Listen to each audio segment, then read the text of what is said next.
Hey everyone. Uh, I know I was supposed to be on here at 9. A couple things happened. Uh, but I'm on here now. Um, how is everyone? See, give some people some time to log on here. So I was very happy with the way that my first live stream went. Uh, Actually, the last part of it, the sound cut out of it. Um, so I wasn't too happy about that.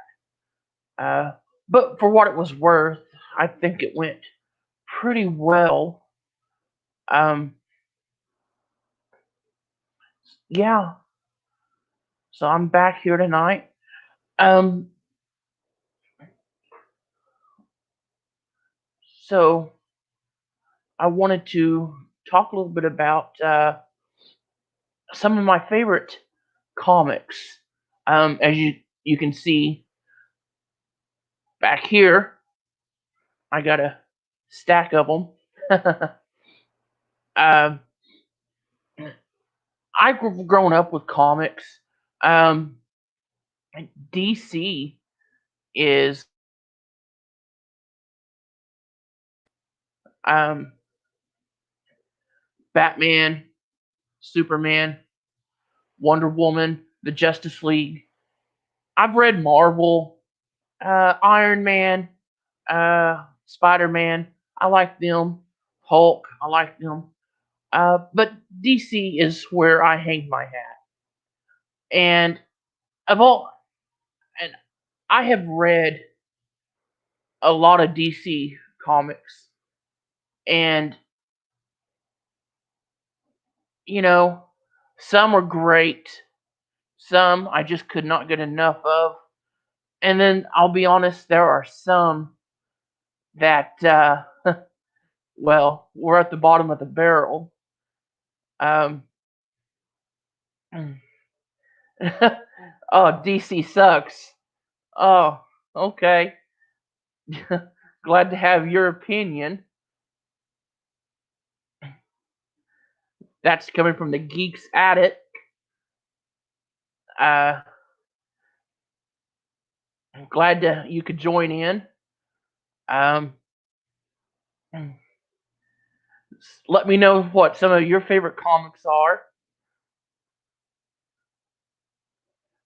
But tonight, I wanted to talk about a couple of my favorite comics. Haha, just kidding. um, Matt, you want to come on, join me if you got time? Let me know, and I'll add you. But anyway, uh, so I wanted to start off with my favorite comic, one of my favorite comics, and that is Batman: Death in the Family, which is the death of Jason Todd, the second Robin. Uh, a lot of people did not like Jason Todd when they brought him in to replace Dick Grayson. I happen to like Jason Todd, and the reason why is I kind of see myself as a little bit of Jason Todd.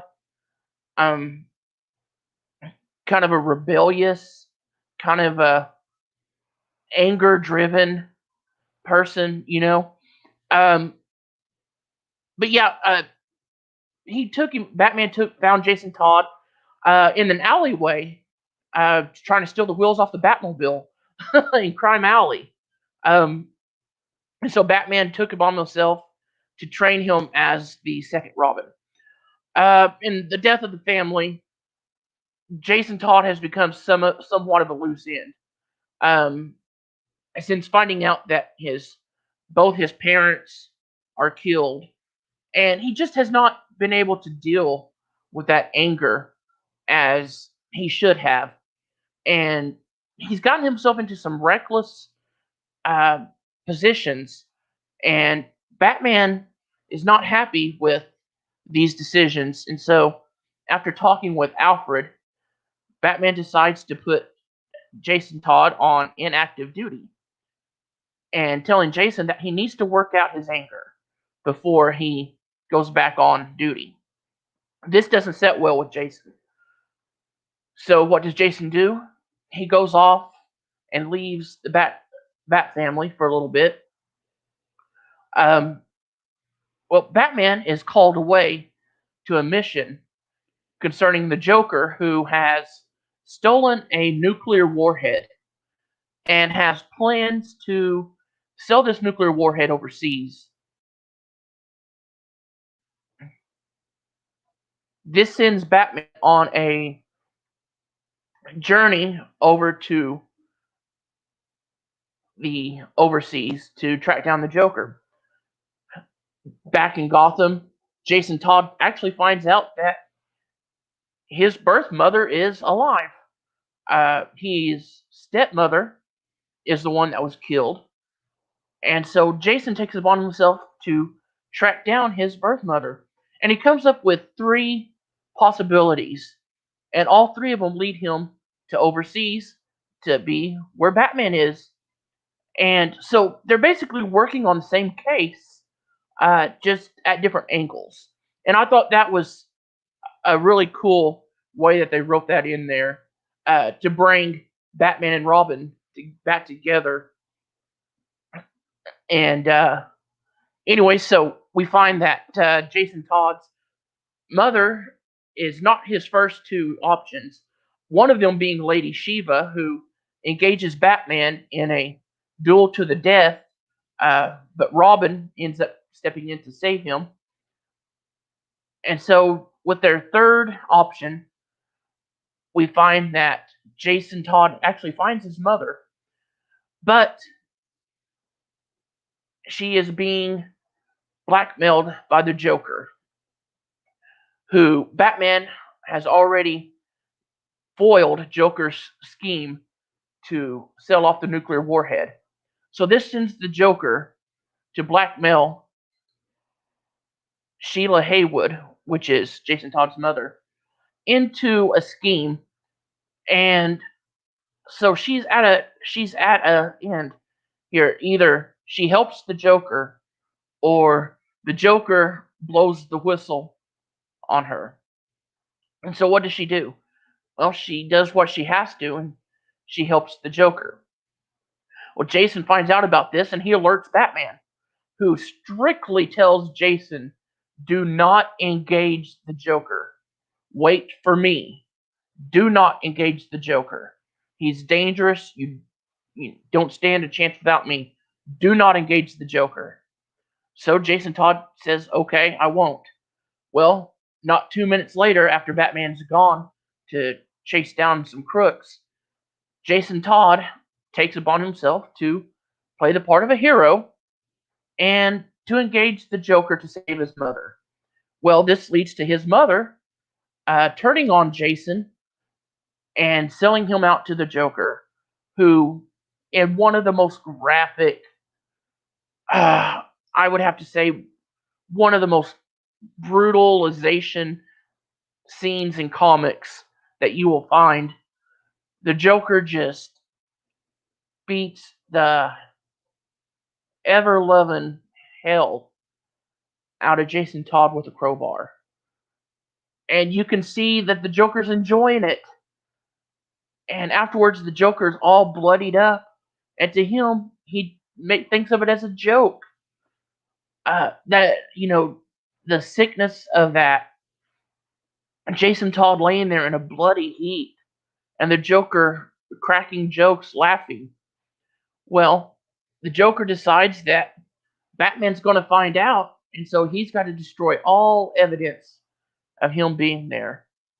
So the Joker, who always happens to carry a bomb, as he makes that wisecrack, locks up Jason Todd and his mother.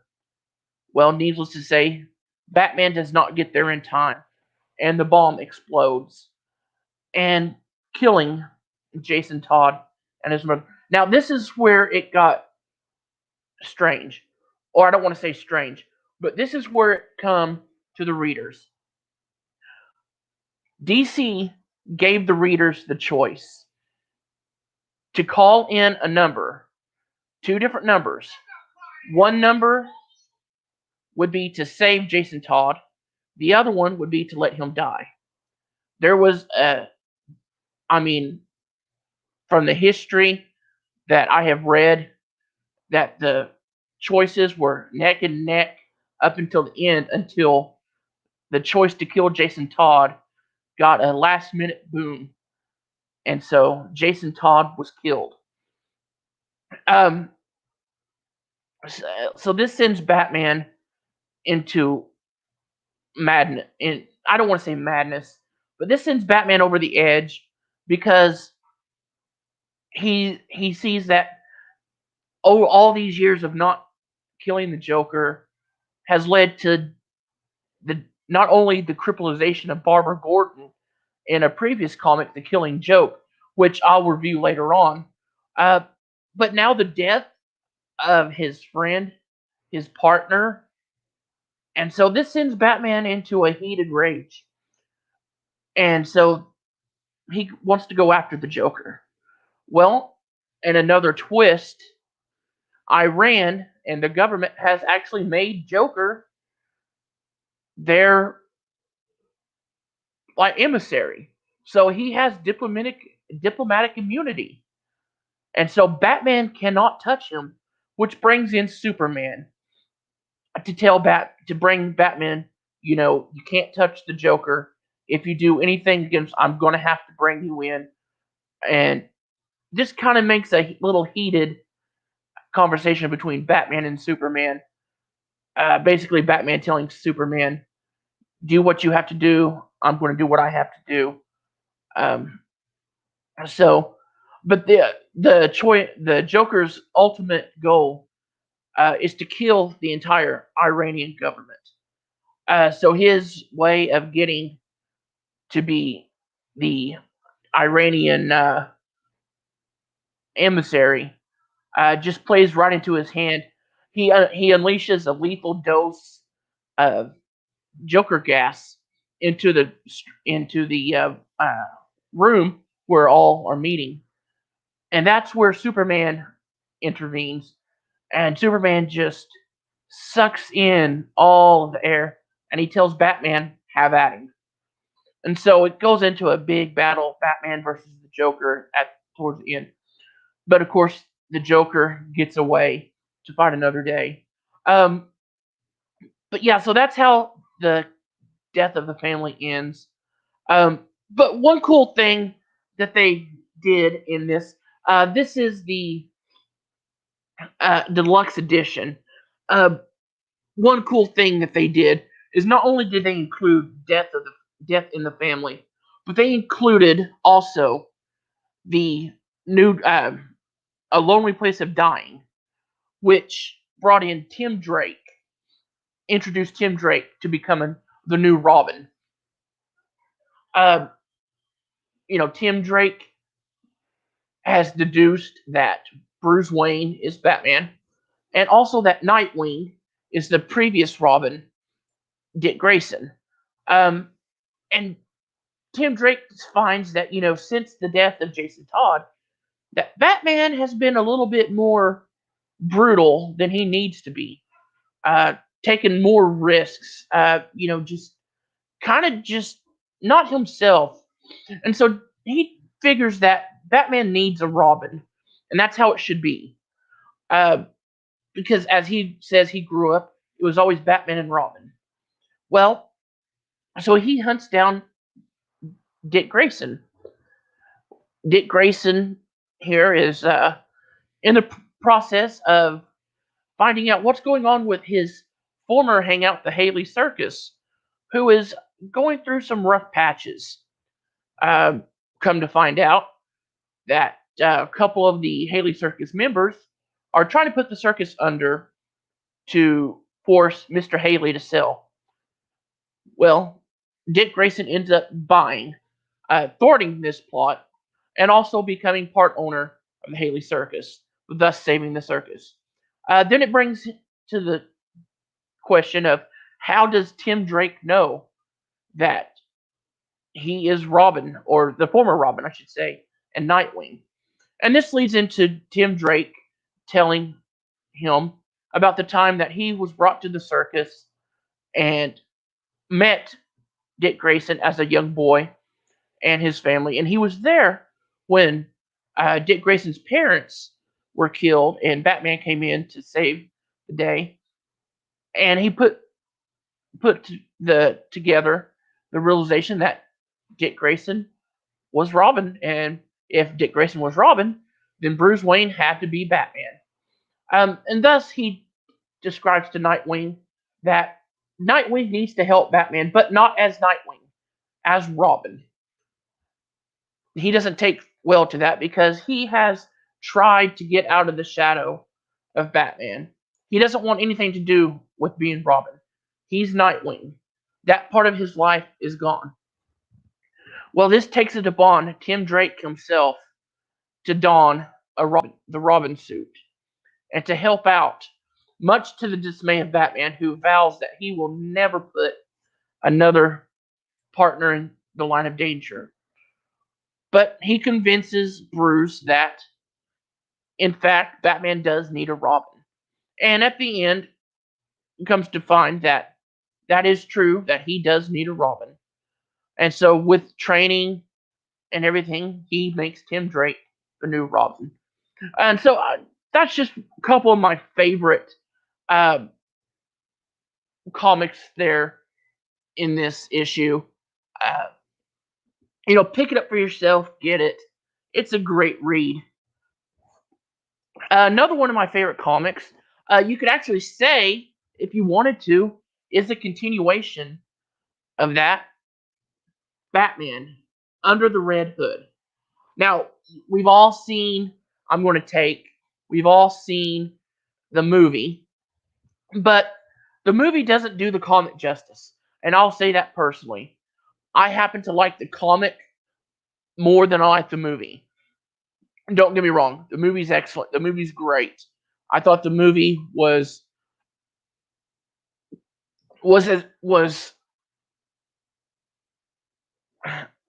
as close as they could. I don't want to say as close as they could get, but the movie was what they could do. I'm going to put it that way.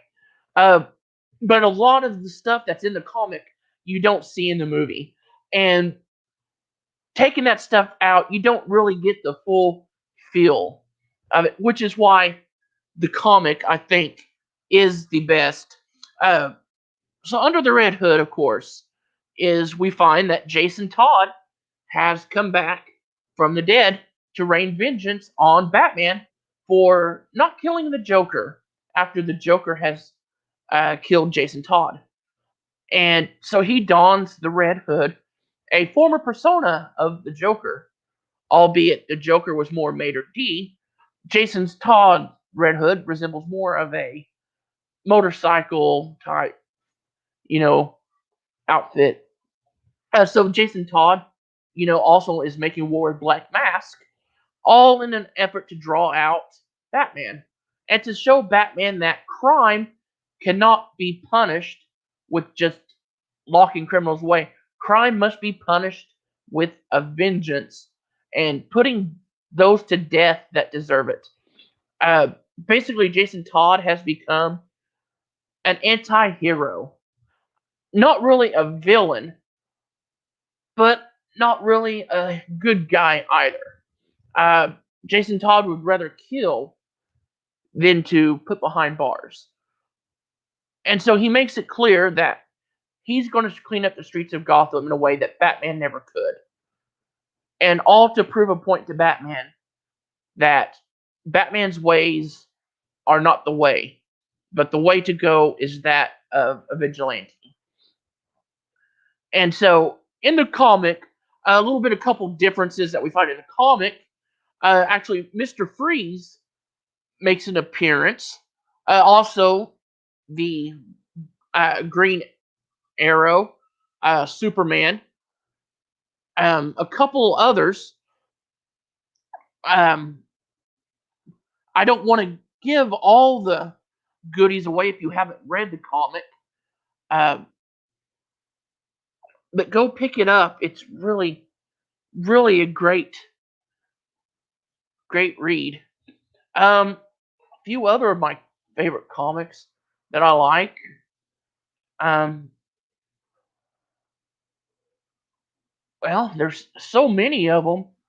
Um, there used to be a Batman the Animated Series weekly comic that came out, or not weekly, monthly.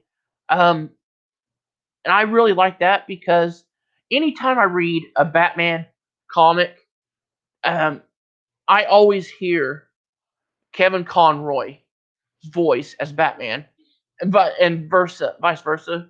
It's the Joker. I always hear Mark Hamill's voice. I just that's who I grew up with, you know. In the and why not? Because those two, I mean, they have the Arkham series games. They have the animated series. They've been multiple movies. Uh, multiple media as Batman and the Joker. You know, so those are my two favorite two Jokers, or I should Batman and Joker, not Jokers. Batman and Joker. Give me a second here. Got to wet my whistle. Flavored water, the greatest.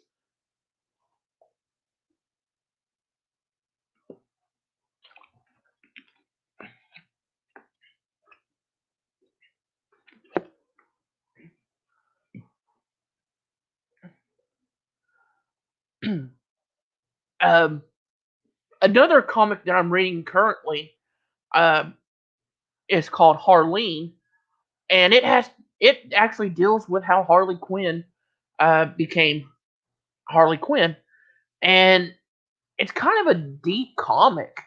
Um, it's based off of Mad Love, that tells the story of Harley Quinn and the Joker, which is based off Batman the Animated Series, season 4 episode, also titled Mad Love. But it so far it's a really deep. Uh, she's a psychiatrist, and she's going into Arkham, and she's going with this experiment that criminal behavior is a result of empathy. And if the empathy can be controlled, then criminal behavior can be done away with. And she's going into Arkham trying to find the right subject. And of course, she meets up with the Joker, whereas previously she met up with the Joker, and the Joker was holding a gun to her face and trying to, almost going to kill her. And so she's conflicted because she's terrified of the Joker because she sees him in her nightmares. She she doesn't know what to do until finally she decides that she's just gonna do it and meet with the Joker. And so all in all, they end up forming a relationship, and it's pretty good so far. Once I finish it, I've gotten halfway through it. I still got a little bit of ways to go, but it's going pretty good so far. Uh, Batman's not really a main character in it, although he is in it. Uh, but it's more based on Harley than anything. Um, so yeah, it's a good book that I got to read.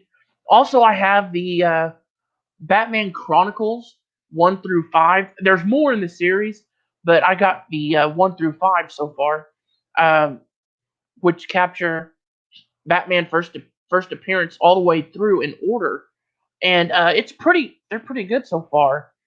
Mint condition, so I'm excited to read them. I've also got Batman 3 Jokers.